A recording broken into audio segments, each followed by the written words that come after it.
1장 대칭의 언어, 물리학을 이끈 보이지 않는 질서. 물리학자들이 가장 좋아하는 단어는 바로 대칭입니다. 균형 잡힌 모양, 반복되는 구조, 바뀌어도 변하지 않는 어떤 것. 대칭은 자연 속에 숨겨진 법칙의 흔적이자 우리가 세상을 이해할 수 있게 해주는 열쇠입니다. 거울에 비친 내 얼굴이 왼쪽과 오른쪽이 거의 똑같다는 사실에서부터 우주의 탄생을 지배한 입자들의 춤까지 대칭은 조용히 그러나 강력하게 존재감을 드러냅니다. 이야기의 시작은 갈릴레오 갈릴레이로 거슬러 올라갑니다.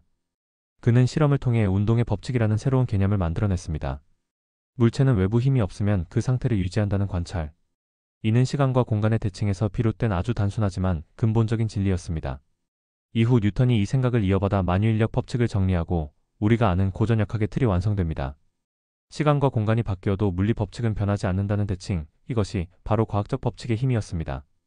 시간이 흘러 세상은 훨씬 더 복잡한 방식으로 움직이고 있다는 것을 알게 됩니다. 원자의 내부, 그 안에 있는 더 작은 입자들, 그리고 이들을 연결하는 힘들. 물리학자들은 여기에 또 다른 종류의 대칭을 찾아냈습니다. 바로 내부 대칭입니다. 입자의 종류를 바꿔도 그 관계가 유지되는 것. 마치 바둑판 위의 돌을 흙과 백으로 바꿔도 규칙이 변하지 않는 것처럼 말이죠. 이 대칭 중 하나가 바로 이소스핀입니다. 이름이 낯설지만 개념은 간단합니다. 양성자와 중성자, 이 두 입자는 성질이 아주 비슷합니다. 질량도 거의 같고 강한 핵력이라는 힘에 대해서는 구별이 거의 되지 않죠. 그래서 물리학자들은 이 둘을 마치 한 쌍의 쌍둥이처럼 취급했고 이를 설명하는 대칭이 바로 이소스핀입니다. 원래는 핵물리학에서 시작됐지만 이후 양자 생력학 QCD가 등장하며 이 대칭은 쿼크라는 더 작은 입자 수준으로 이어졌습니다.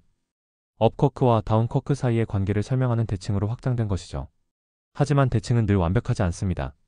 세상에 완벽한 좌우 대칭 얼굴이 없듯 물리학의 대칭도 약간은 깨져 있습니다.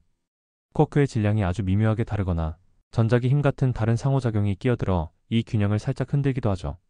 이소스핀 대칭 역시 마찬가지입니다.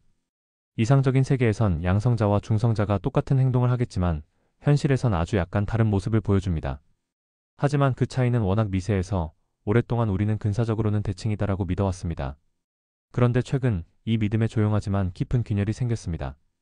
스위스에 있는 거대한 가속기 실험 NA61 샤인에서는 예상보다 훨씬 큰 이소스핀 대칭 깨짐의 신호가 포착된 것입니다. 입자 충돌 실험에서 생성된 특정 입자 K 중간자의 비율이 이소스핀 대칭이 유지될 경우 예측되는 값과 무려 18%나 달랐던 것이죠. 그리고 이 차이는 단순한 실험 오차나 기존 모델의 불완전성으로 설명할 수 없는 수준이었습니다. 이제 물리학자들은 묻고 있습니다. 혹시 우리가 알고 있던 대칭의 그림이 틀렸던 건 아닐까? 혹은 보이지 않는 또 다른 힘, 혹은 구조가 이 균형을 뒤흔들고 있는 건 아닐까? 이 질문은 단순히 작은 입자 하나의 특성을 넘어서 우주 전체를 다시 바라보게 만듭니다. 이 영상은 바로 그 균열에서 출발합니다. 수천 년 동안 인류가 세운 대칭의 탑, 그리고 그 탑에 처음으로 생긴 실금. 우리는 그것을 따라 내려가며 새로운 층을 발견하게 될 것입니다. 그곳에는 정보라는 새로운 개념이 물리학의 중심에 놓여 있고 얽힘과 엔트로피가 대칭을 설명하며 우주의 기본 구조가 이전보다 훨씬 더 다층적인 이야기로 짜여 있다는 사실을 깨닫게 될 것입니다. 대칭은 여전히 아름답습니다. 하지만 이제는 깨진 대칭 속에서 더 깊은 질서를 찾아 나설 시간입니다. 2장 이소스핀 대칭의 이론적 토대. 아주 오래전 물리학자들은 양성자와 중성자의 관계에 대해 고민하고 있었습니다. 원자핵 안에서 이 두 입자는 거의 똑같은 질량을 가지고 강한 핵력에 대해선 구별되지 않았기 때문입니다. 그런데도 양성자는 전기를 띠고 있고 중성자는 그렇지 않다는 점은 무시할 수 없었죠. 이 둘은 정말 다른 입자일까? 라는 질문이 물리학자들의 마음속에 씨앗처럼 뿌려졌습니다. 1932년 독일의 물리학자 베르너 하이젠베르크는 이 질문에 답하기 위해 참신한 생각을 꺼내듭니다. 그는 양성자와 중성자를 하나의 이중항으로 묶어 이소스핀이라는 개념을 제안합니다. 마치 전자스핀처럼 이소스핀은 입자의 속성이 아니라 대칭적인 관계를 나타내는 수학적 아이디어였죠. 양성자는 이소스핀 2분의 1, 중성자는 마이너스 2분의 1로 간주하고 강한 힘은 이 이소스핀을 구분하지 못한다고 상정한 것입니다. 이 개념은 처음엔 핵물리학의 설명 도구에 불과했지만 시간이 지나며 입자물리학의 중심으로 들어오게 됩니다. 왜냐하면 그 후 더 작은 세계, 쿼크의 세계가 밝혀졌기 때문입니다. 양성자는 업 쿼크 2개와 다운 쿼크 1개로 중성자는 업 하나와 다운 2개로 이루어져 있죠. 그러자 이소스핀은 단지 양성자와 중성자의 관계를 넘어 업과 다운 쿼크 사이의 근본적인 대칭으로 확장됩니다. 하지만 이상적인 세계는 현실과 다릅니다. 업 쿼크와 다운 쿼크는 질량이 미묘하게 다릅니다. 전자 기력은 업 쿼크 전하 3분의 2에 더 크게 작용하고 다운 쿼크 전하 마이너스 3분의 1에는 작게 작용합니다. 그래서 이 대칭은 완벽한 대칭이 아니라 근사적인 대칭에 지나지 않습니다. 물리학자들은 이를 익스플리서 시머트리 브레이킹이라 부르며 이소스핀의 아름다움 속에 감춰진 작고 불완전한 균열로 받아들였습니다. 흥미롭게도 이 균열은 입자들의 질량비를 보면 분명히 드러납니다. 예를 들어 양성자와 중성자의 질량은 약 0.1% 정도 차이가 나고 파이온이나 K온 같은 중간자들의 질량도 전하 상태에 따라 약간 다릅니다. 이 정도의 차이는 대부분의 실험에서 무시해도 괜찮은 수준이지만 정밀성을 추구하는 현대 물리학에선 결코 가볍게 볼 수 없는 문제죠. 특히 중요한 개념 중 하나는 이소스핀 화학 포텐셜입니다. 조금 생소할 수도 있지만 간단히 말하면 이는 양성자와 중성자가 얼마나 균형을 이루고 있는지를 나타내는 온도, 에너지 척도입니다. 고온 고밀도의 핵물질 환경, 예를 들어 중이온 충돌 실험에서 이 포텐셜은 입자들의 비율을 결정하는 열쇠가 됩니다. 또한 이소스핀은 입자들의 다중한 구조에도 깊이 관련되어 있습니다. 파이온 세 자매 파이 플러스, 파이 제로, 파이 마이너스는 이소스핀, I는 1의 세 가지 상태로 서로의 대칭 관계 속에 존재합니다. 양성자와 중성자 역시 I는 2분의 1의 구성원으로 한쪽을 바꾸면 다른 쪽도 함께 바뀌는 관계인 셈이죠.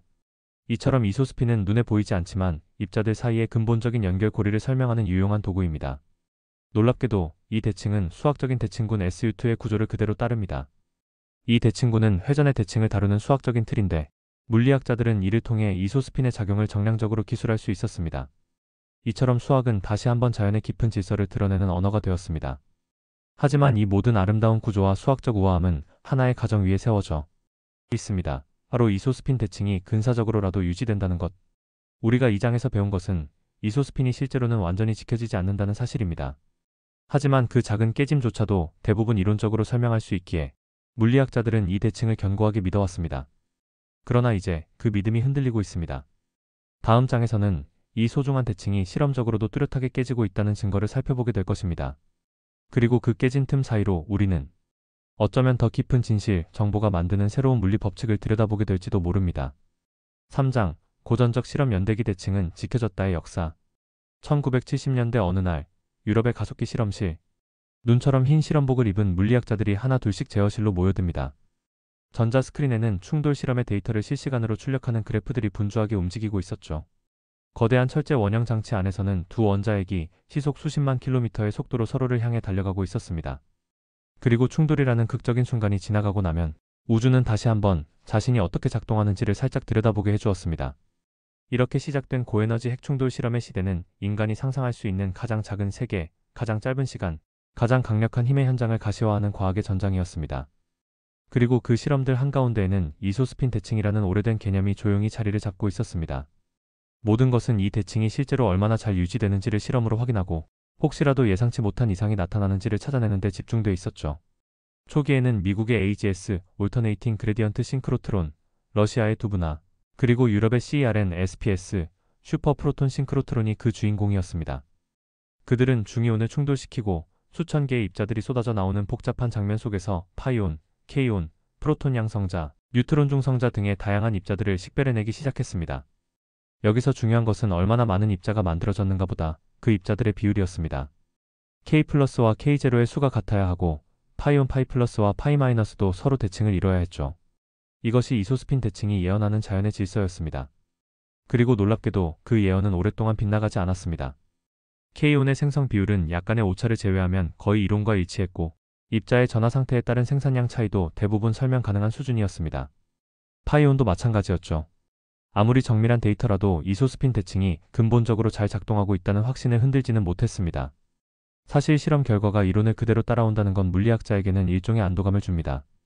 이 대칭은 확실히 존재하고 우리가 지금 올바른 길을 걷고 있구나. 그렇게 해서 수십 년 동안의 실험은 마치 잘 다듬어진 시계처럼 이소스핀 대칭의 정교함을 확인하는 데 바쳐졌습니다.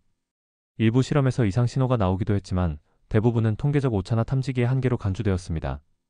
예를 들어 한 실험에서는 중성 K0보다 K+가 조금 더 많이 나온다는 경향이 보였지만 이 차이는 너무 미세했고 데이터 오차 범위 내에 있어서 주목받지 못했습니다. 그리고 실제로 실험장에서는 수많은 입자들이 무작위로 흩어지고 사라지기 때문에 그 안에서 명확한 결론을 도출하는 일은 거의 예술에 가까운 일이었죠. 이 시기의 물리학은 마치 조용한 확신의 시대 같았습니다. 누구도 이소스핀 대칭이 실제로 깨지고 있다고 말할 용기를 내지 않았고 그렇게 말할 근거도 별로 없었습니다. 새로운 이론을 제안하기보다는 기존의 틀 안에서 설명 가능한 범위를 찾으려는 시도가 계속됐습니다. 하지만 그 와중에도 일부 물리학자들은 이런 너무 잘 맞는 결과들 속에 뭔가 이상하다고 느꼈습니다. 혹시 우리가 보고 있는 건 진실이 아니라 모델이 강제한 평균의 환상은 아닐까? 너무도 완벽한 대칭 속에 감춰진 작은 틈, 우리는 그걸 놓치고 있는 건 아닐까? 이러한 질문은 데이터를 수집하는 손보다 더 오래, 더 깊이 실험 결과를 들여다보는 눈에서 시작됐습니다.